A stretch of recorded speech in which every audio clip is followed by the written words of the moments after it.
YouTube, we are hitting legs at Hidden Gym in Dallas. Let's go. Stay tuned for this workout. We're going to talk about something kind of important after the workout. Deuces.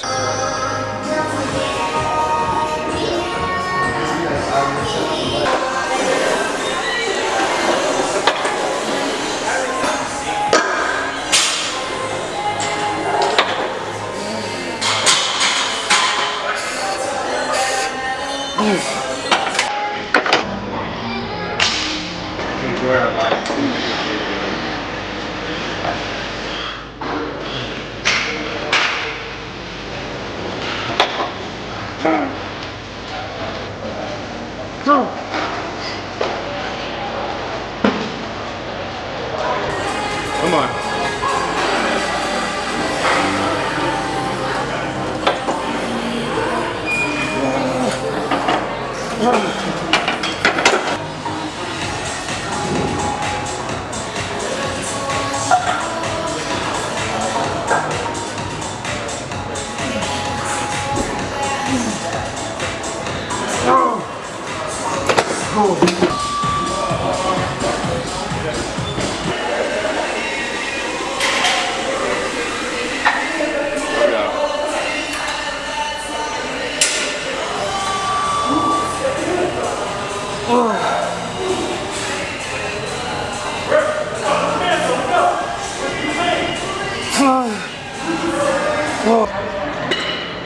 Back from the gym. It's actually like a couple hours later, but we're gonna classify it on your timeline, which is meaning we just got back from the gym. Crazy session. I actually took an Epsom salt bath right after hitting it because my legs were so inflamed that Epsom salt bath really kind of chilled out the inflammation. Super nice hack for you. Don't do it always or too often. It's very dehydrating. If you do have a lot of inflammation and soreness, it can kind of pull that out of your body. So I've been using growth hormone now for probably almost a year and a half. I can kind of share my experience with it and what I've interpreted it as. I've been lucky enough to have pharmaceutical brands and also generic brands, high-level generics, low-level generics. I'm always doing my blood work every 10 weeks or so I'm seeing the effects on my blood work. And I've kind of come to the conclusion that growth hormone might not be as awesome as people say it is. The first thing is it's extremely expensive. Even if you're getting good generics, you're gonna have to use more than 2 IUs a day to get any sort of significant super physiological effect out of it. So on average, you're looking to spend $6 to $10 a day on just your growth hormone injection, which might not sound like a lot, but you multiply that by 30 days and it's quite a bit of money. And if you're talking about using pharmaceutical grade, you're looking at spending probably closer to $25 to $30 a day. Just like a 4 IU injection, which is the lowest probably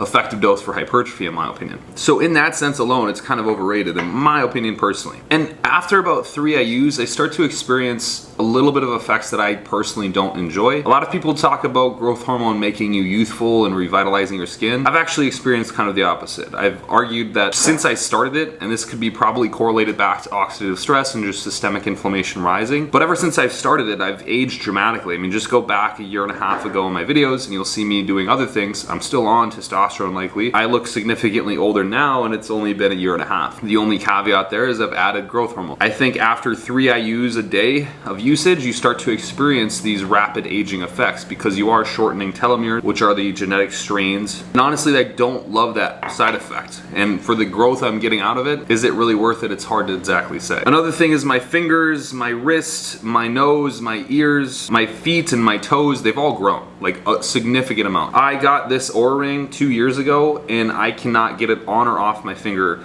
Like I have to be soaping my finger to get this on or off. When I got it, it was a half size too big and I just didn't return it because they wouldn't take refunds. It is literally too small to pull off of my fingers without any lubrication. All the watches I had before don't fit. I used to have a nice Apple Watch. The wristband stopped fitting. And my shoes, which is an expensive consideration that not many people think about, don't fit.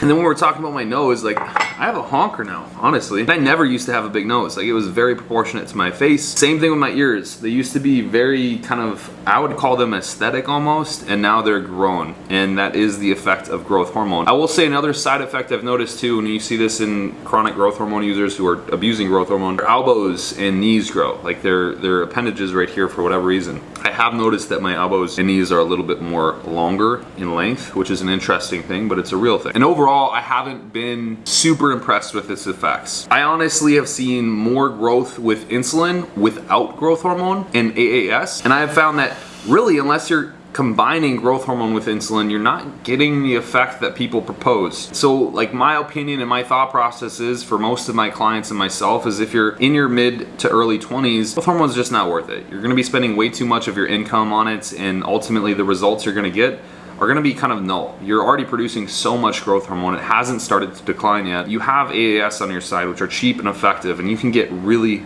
fucking big off of AAS. You'll be spending less money and probably saving your aesthetic appearance. Realistically, like growth hormone is shortening telomeres. Again, like you consider the double helix strand, you're shortening that. So you're basically burning the candle literally at both ends of your lifespan. Cells will become more dysfunctional more rapidly, and those cells will lead to either cancer or just die. Not really a good thing when considering longevity. I'm not trying to make it sound like it's all bad, because it's not. It does have its benefits. It certainly keeps me leaner and it gets me leaner faster. It certainly keeps my muscles fuller, so I have like a round look. I have like puffy shoulders. I have big chest. I have noticed those effects. I just don't feel like they're permanent. The roundness is reciprocal to growth. It's just the roundness which is the effect of the growth hormone. Maybe it's intramuscular triglyceride and glycogen storage being kind of superimposed, or maybe it's some other variant of water retention. Who knows exactly, because I certainly have read research but haven't really come to the conclusion as to why it seems like when people use high doses of growth hormone, their shoulders blow up, their chest blows up, and specifically like those rounder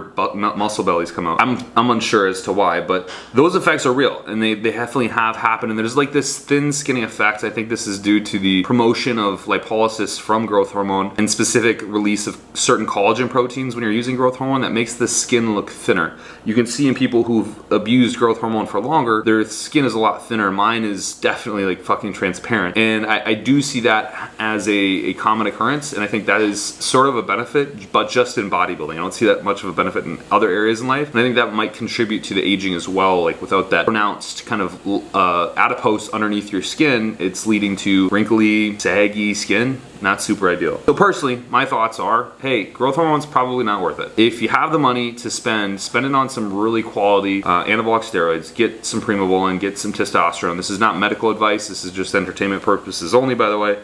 But that's what I would do, and just forego the growth hormone route and use something like an MK677 intermittently. It's just the quality of care after that product's been made that kind of concerns me. And that's where MK677 is like, shit, this might be better, because ultimately you don't have to worry about the degradation of proteins, and you don't have to worry about how someone else handled the gear you're spending tons of money on. And that's kind of my 2 cents. I personally, if I could go back, I probably wouldn't have started growth hormone for some time, just to preserve my skin, to preserve sort of the telomere lengths that I do have, and see what I really could have gotten out of just using anabolic androgenic steroids and some insulin. Anyways guys, thank you so much for watching this video. I hope you did enjoy. If you did, follow me down below, comment for what content you would like to see, and do click the little bell button. That thing helps me a ton, actually. I've been saying that, and my videos have been getting more traction. It's weird. I don't know. Maybe YouTube like scans these for algorithms. I don't know. Deuces, thank you so much. I love you people. Have a beautiful and wonderful day.